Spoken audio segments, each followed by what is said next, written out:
नमस्कार दोस्तों, आप सभी का स्वागत है हमारी चैनल पर, जहां हम आपको लेकर चलते हैं रहस्य और अनसुलझे सवालों की दुनिया में। आज का एपिसोड है कुछ खास, क्योंकि हम बात करेंगे एक ऐसे रहस्य की जिसने सदियों से लोगों को अचंभित किया है। लंका, जिसका नाम सुनते ही हमारे मन में रामायण की वो स्वर्ण नगरी उभरती है जहाँ रावण का शासन था। लेकिन क्या आप जानते हैं कि इस लंका के पीछे छिपा है एक ऐसा गूढ़ रहस्य जो इतिहास और पौराणिक कथाओं से परे है। आज हम आपको लेकर चलेंगे एक ऐसे सफर पर जहां इतिहास, विज्ञान और पौराणिक कथाओं का मिलन होती है। तो तैयार हो जाइए दोस्तों, क्योंकि आज हम जानेंगे लंका का बड़ा रहस्य।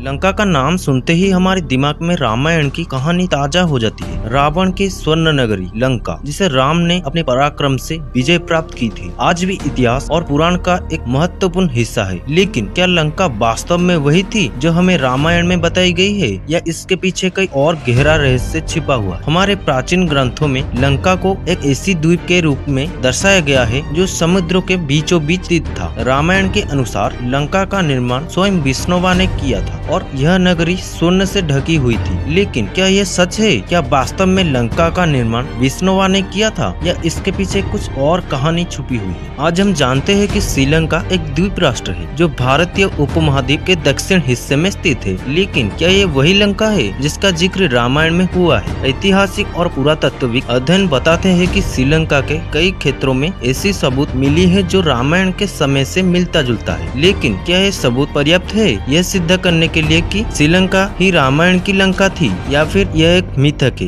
जो हमें पीढ़ी दर पीढ़ी सुनाई गई कहानियों के आधार पर विश्वास दिलाया गया है? लंका का रहस्य केवल उसके स्थान पर ही नहीं, बल्कि उस तक पहुंचने वाले राम सेतु में भी छिपा हुआ है। राम सेतु, जिसे एडम्स ब्रिज भी कहा जाता है, भारत और श्रीलंका के बीच समुद्र में स्थित है। क्या राम सेतु मानव निर्मित है जैसे कि रामायण में बताया गया है, या यह एक प्राकृतिक संरचना है? वैज्ञानिकों और पुरातत्वविदों के बीच इस बात पर कई वर्षों से राम सेतु के संरचना और उसके आयु पर आधारित अध्ययन हमें इस रहस्य को सुलझाने में मदद कर सकती है। रावण की लंका एक ऐसी जगह थी जहां विज्ञान और कला का अत्यधिक विकास हुआ था। लेकिन क्या आधुनिक श्रीलंका में हमें रावण के इस विज्ञान और कला के सबूत मिलते हैं? श्रीलंका के कुछ ऐतिहासिक इमारतें और पुरातात्विक स्थल इस ओर इशारा करते हैं कि यहाँ कभी एक समुद्र सभ्यता का वास था। लेकिन क्या यह सभ्यता रावण की लंका थी, या फिर यह किसी और युग की है? इस बारे में कई विद्वान और इतिहासकार आज भी शोध कर रहे हैं। लंका के रहस्य को समझने के लिए केवल ऐतिहासिक और पुरातात्विक दृष्टिकोण ही नहीं, बल्कि आध्यात्मिक और वैज्ञानिक दृष्टिकोण भी महत्वपूर्ण है। आध्यात्मिक दृष्टिकोण से लंका का रहस्य हमें हमारी चेतना और आत्मा के गहरे पहलुओं की ओर इशारा करती है। वही वैज्ञानिक दृष्टिकोण से यह हमें एक भूवैज्ञानिक और ऐतिहासिक दृष्टि से